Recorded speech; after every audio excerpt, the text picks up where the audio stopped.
Okay, so we're live. All right. Well, I'm glad to see all you folks who took the time to come and check this out. So I guess we'll just get started with the Mangalacharan. Om Jnanaatimirandhasya Jnanjanashalakaya Chakshurunmilitam Yena Tasmai Shri Gurave Namaha Siddhantotphalasar Nityarasikam Hangsang Vilasatmakam Audaryakya Sudhama Sevakadhanam Vishramba Bhakti Pradam Yatya Yukti Vichakshanam Twagabido Vaisista Shaktya Sada Vandeham Tripurari Namakayatim Shri Bhakti Vedantinam Vairagya Vidya Nija Bhakti Yoga Shikshartameka Purusha Purana Shri Krishna Chaitanya Shariradhari Kripam Budhir Yastamaham Prapadye Anarpita Charing Chirat Karunanayavatirna Kalo Samarpayatum Unnato Jalarasam Swabhakti Shriyam Paripurata Sundara Dyuti Kadamba Sandipitaha Sada Hridaya Kandare Spurutuva Shachinandana He Krishna Karuna Sindho Dina Bandho Jagatpate Gopesha Gopika Kanta Radha Kanta Namostute Tapta Kanchana Gaurangi Radhe Vrindavaneshwari Rishabhanu Sute Devi Pranamami Hari Priye Vanchakalpatarubhyascha Kripa Sindhubhya Evacha Patitanam Bhavanebhyo Vaishnavebhyo Namo Namaha.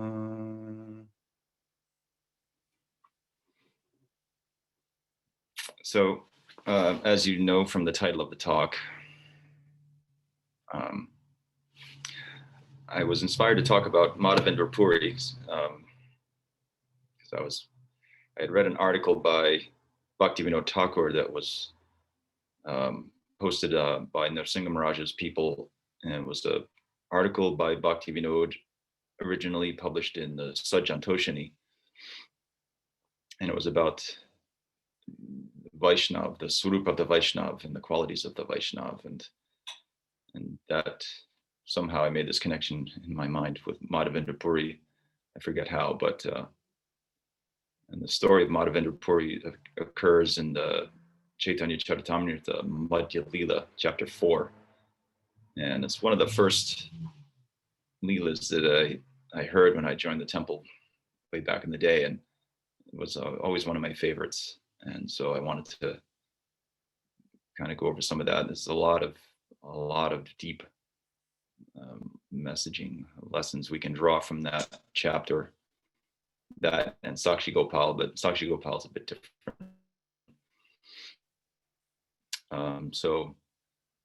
Some of those are obviously the qualities of the devotee that we're going to be talking about.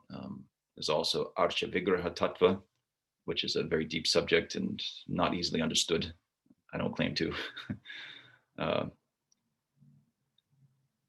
so get my notes and we'll see. So for those of you who don't know the story, I'll talk about it a little bit. We'll go over the story, and we'll also go over the qualities themselves in some detail. And not today, and at least not in detail. We'll touch on them today to some degree. So the story of Madhavendra Puri, as I'm sure you know, is he was a sannyasi who was initiated in the Madhva Sampradaya. We don't know by who, really. If we do, I don't know. And he was a bit of an anomaly because he was manifesting this very high, very unique form of love of God, Madhurya in particular, Madhurya Rasa, which is not found in the Madhva Sampradaya at all. And so the question could reasonably ask, well, where did he get it? We don't know. But Madhavendra Puri is considered to be the seed of that type of love in the world. and it comes through him to Ishwara Puri, and then Ishwara Puri to Mahaprabhu, and then from him to through the Goswamis and to all the way down to us. So he's an interesting person in terms of his. We don't know that much about him, but what we do know is he was a very, very renounced person, extremely renounced, as we'll hear. So the story goes something like, and here we go back and forth between Gaura Lila and Krishna Lila. So Chaitanya Mahaprabhu took sannyas, and through the tricks of Nityananda Prabhu, he ends up at the house of Advaita in Shantipur. Even though he had intended to go to Vrindavan, he didn't get there because he was lost in the madness of prem and wanting to go to Vrindavan. So anyhow, he ends up in Shantipur, and they make an arrangement that, well, how are we going to see you? We're never going to see you. His mother was like, I'm never going to see you. And so her decision was that he should go to Puri, where at least then the devotees would be traveling to and from, and she could get some news of him from time to time when the devotees would come from Puri. So then Advaita sent Nityananda Prabhu, Jagadananda, Damodar Pandit, and Mukunda Dutt with Mahaprabhu to go to Puri. So they're on their way, and they come to Remuna, the Gopinath temple. And while there, Chaitanya Mahaprabhu relates the story of Madhavendra Puri that he had heard from Ishwara Puri. So Madhavendra Puri was traveling, and he came to Vrindavan, and he was like the Goswamis, living under a tree every night, different tree. So he was just sitting under a tree, as the story says. Kaviraj Goswami relates how he's just sitting under a tree and his practice was not even to beg. This is how renounced he was. He wouldn't even beg like most sannyasis. He would just fast until someone gave him food or something. So he's sitting under this tree. He's fasting, doing his bhajan. And this boy appears out of nowhere with a pot of milk and says, who are you? What kind of practice are you? What kind of meditation are you doing? And why are you fasting? And the boy says, nobody in my village fasts, which is kind of funny because when you find out who he is, it's like, that's true. In Vrindavan, nobody fasts. So nobody in my village fasts. So I brought this pot of milk for you, because I knew you were fasting. Now, Madhavendra Puri, of course, I don't know if he wondered at the time, how did he know I wasn't eating? Anyhow, and then the boy says, I'm a cow herder in this village, and I've got to go and tend the cows, so I'll come back for the pot. All right. So he leaves. In fact, he kind of like disappears, and Madhavendra Puri is struck with wonder, and he drinks the milk, and then puts the pot aside, cleans it, puts the pot aside, and looks down the path a few times, and the boy never returns. And at some point, he realizes who it was. And he's like, how could I not know? How could I not have recognized that was Krishna? Which brings up a foundational point of tattva, that God being who he is, he can show up right before us. And if he doesn't want us to know that it's him, we won't know. And if he wants us to know, then we'll know, as we find out later on. So Puri stayed awake all night, chanting and meditating on what had happened. And at the end of the night, he slept a little bit. And while he was sleeping, he has a dream. And Krishna, that very same boy, comes to him in the dream and says, I'm lying in the bushes here nearby, and I've been here a while. The pujari put me here because the Muslims were attacking, and I it's kind of hot, you know, and, come and get me. I've been watching you for a long time, and you're the guy I want to come and establish my worship." And tells him to build him a temple, the whole thing. Puri's dream breaks, and he wakes up, and he realizes who he was talking to. And so then, you know, the difference between it kind of strikes me how Krishna was standing before him, gives him a pot of milk, and he doesn't know it's him, yet in a dream he knew. Anyhow, so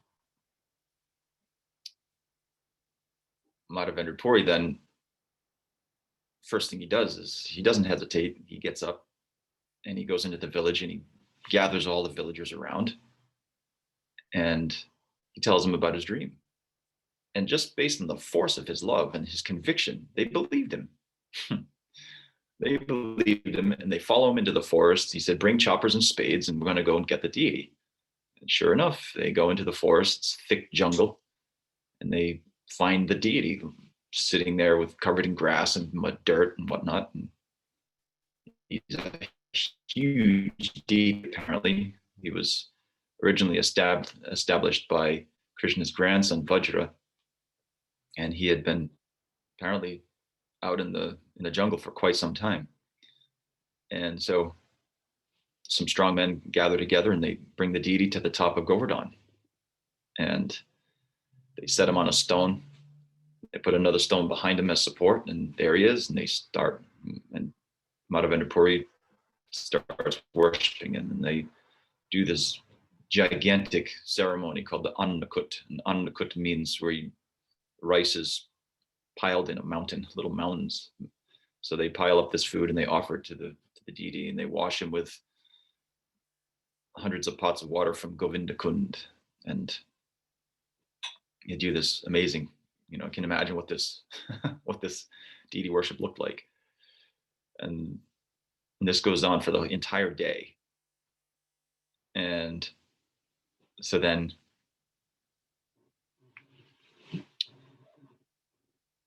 he puts the deity to rest, and they set him up. And so he's done this beautiful worship, all just based on his bhav. And he doesn't eat anything the whole day. And then after the deity's put to rest, he eats. And the next day, the villagers got wind of what was going on. And of course, it being it's Vrindavan, and so they've got faith in Krishna in general. You know, it's not like if this happened in the West, no one would care. He'd be like, whatever, set up your deity, we don't care. There in Vrindavan, they've got faith that, you know, faith in Krishna. And so all the villagers and the surrounding villages, they all hear this news, and then they all want to take part. They wanted to offer what they had to the Gopal deity, who had so miraculously, you know, manifested himself once again. And so this goes on for days after days and days. They're doing this Annakut ceremony and offering mountains of rice and chapatis and everything. The villagers would bring everything they had in the entire village. They would empty out their stocks and offer it to Gopal. You can imagine it was a pretty amazing ceremony. Just what a time. And then after all that is done, and the villagers have when the Annakut ceremonies have been all completed, then Madhavendra Puri found a couple of Brahmins from Bengal had come, and he liked them, and so he employed them in the service of Gopal. And so the worship of Gopal became very gorgeous, because some of the people mentions in the Kaviraj Goswami mentions that some of the people from Mathura, who were big capitalists, as Prabhupada translates it, they came there, and they were very wealthy, of course, and they brought gold and jewels for the deity. And so the deity became very, very wealthy very quickly. And the worship was very opulent and gorgeous. And this goes on for a couple of years, 2 years, until one night, Madhavendra Puri has another dream. And Gopal says to him, you know, I'm still kind of hot. You know, you've done some really nice worship, but I'm still hot. I need you. And it can only be you, because for whatever reason, it can only be you. I need you to go and get me some sandalwood, Malayan sandalwood. Malayan sandalwood, you get that in Jagannath Puri, or apparently it comes from the coast. It's a long walk, let me tell you, 900 and something miles. I looked it up on Google Maps just to have a sense of the scale of what was being asked of him and what he was willing to do, again, without hesitation. So his dream breaks and he sets up the worship very nicely, makes sure that it's going to be going on in his absence. And he starts. And so he goes to, he's on his way to Jagannath Puri, and he comes to Remuna, the temple that Mahaprabhu and the devotees are sitting in, hearing this story. And while he's there, he's sitting in the temple, and the arati was going on. The offering, the boga offering was happening, and he had asked the pujari, so what kind of things do you offer here to Gopinathji? And the pujari told him, and the thing that the Gopinath deity was famous for was the sweet rice. It was called Amrit Keli. It was like the nectar of the gods kind of thing. It was so good. And so while it was being offered, Madhavendra Puri thought to himself, well, if I could taste some of that, if unasked, this is an important point, if without being asked, or if without me asking, some of that sweet rice was given to me and I could taste it, then I could figure out how to make it for Gopal. And just having that thought, he became disgusted with himself. Like, I'll just say I'm a sense enjoyer. I just wanted to, taste what's being offered to Krishna. Even though it was for service, this is the mentality of the devotee, is that any hint of the desire for sense gratification, which in this case it wasn't even that, but any hint of that is considered to be just vile by the devotee. And so without saying anything further to anyone else, he leaves and he goes to the marketplace in the village of Remuna, and he sat down in the village. The market was already closed for the day, and so no one was there. And so he just finds a place to sit and do his bhajan. Later that night, the pujari in the temple is awakened in a dream, and Gopal says to him, I've hidden a pot of sweet rice behind my skirt for Madhavendra Puri. Wake up and get up and give it to him. Find him and give it to him. He's sitting in the market right now. So that's obviously no ordinary pujari, because if the deity wakes him up in a dream and tells him all that, that's okay. Anyhow, so the pujari gets up, he bathes, he goes in, and sure enough, he finds the pot hidden, behind the skirt of the deity. Now, how he didn't notice that there was only 11 when they took them off the altar, because they offer 12 pots every day, I don't know. But again, I guess that's the trick of the deity. So he has this pot of sweet rice, and then it's the middle of the night. Well, Krishna tells you got to do it. You got to do it. So he goes into the marketplace, and he's calling out in every stall, Madhavendra Puri, who will the devotee Madhavendra Puri, please speak up, because Gopinathji has stolen this sweet rice for you. And finally, Madhavendra Puri hears him, and the pujari delivers the sweet rice to him. And then he goes back to the temple. Madhavendra Puri honors that sweet rice, eats the pot, and he breaks the pot into pieces and wraps it up in his cloth.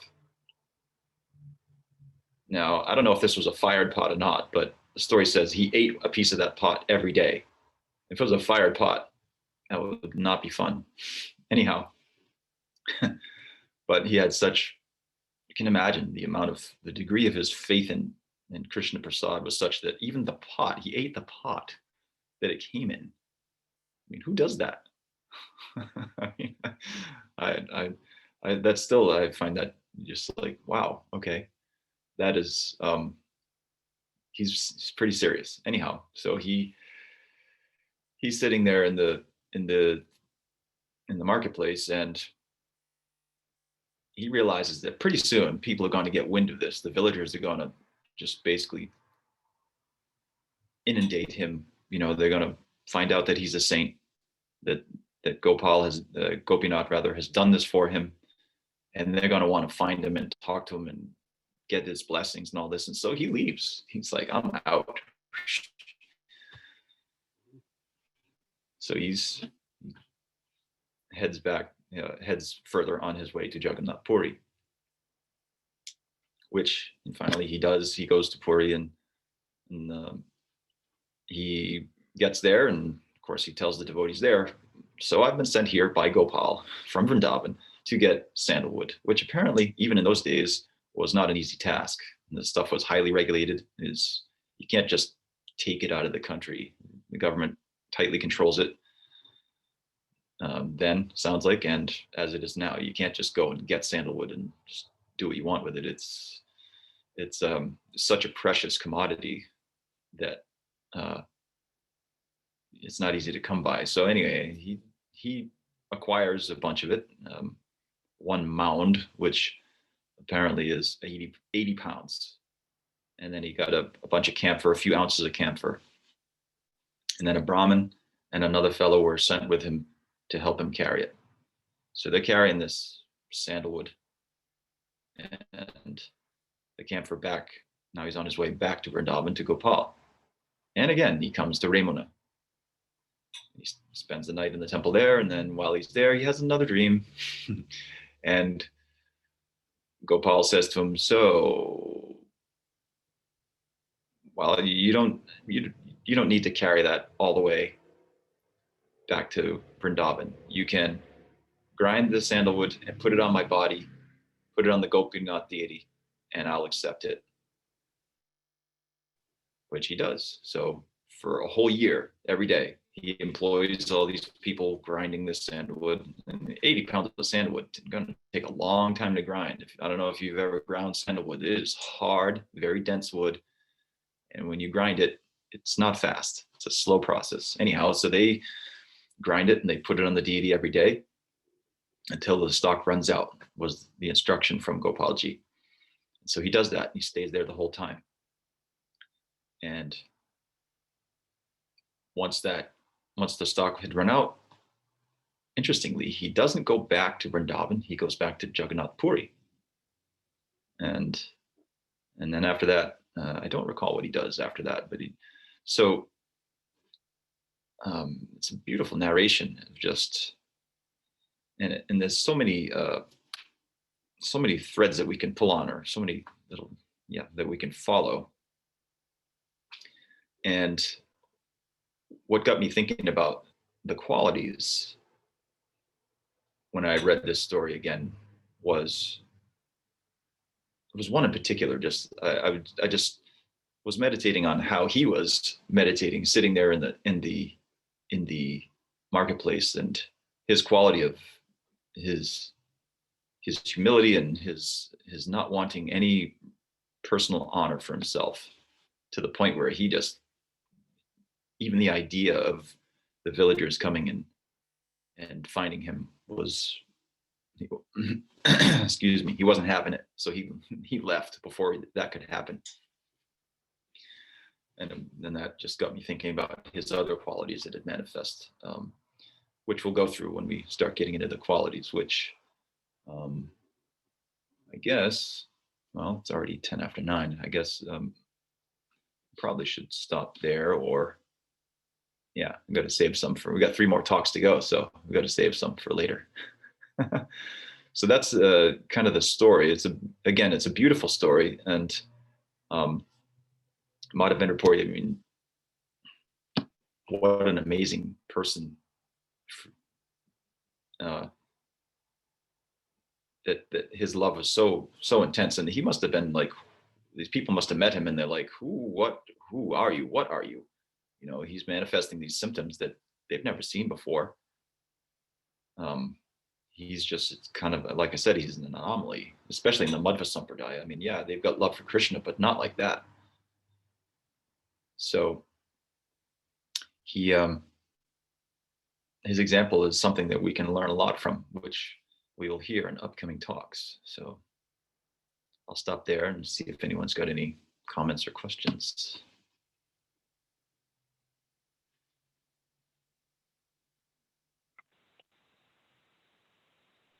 Chitta Prabhu, can you hear me?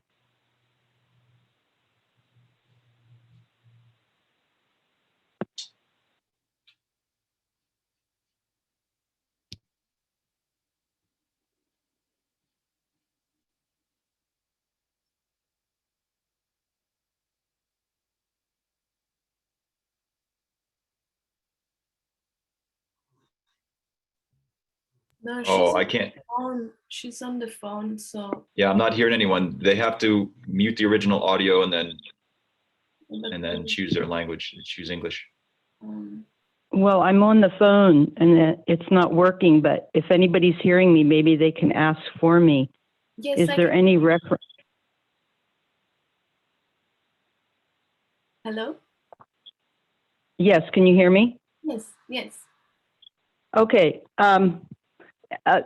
Is there any reference to who Madhavendra Puri is in his previous life or in Krishna Leela or? Okay, 1 second. Oh, I can see in the participants list that she's calling in from a landline, and I don't think you can get through when there's interpretation. You can't get through on a landline. I tried that once. So we heard her question.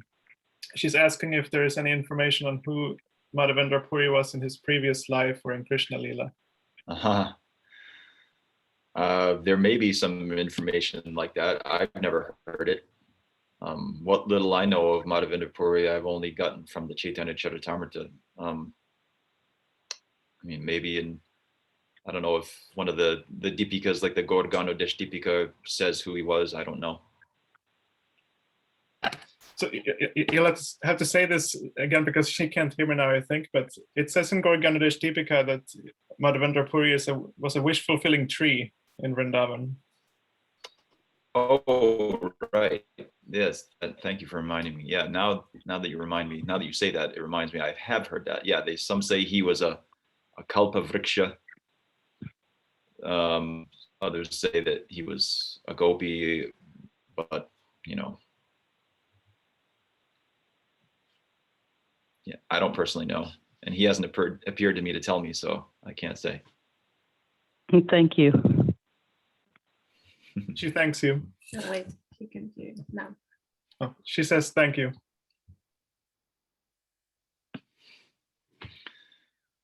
Well, if that's all the questions and comments, then I guess we'll call it a wrap and see you here next time. And so, and apparently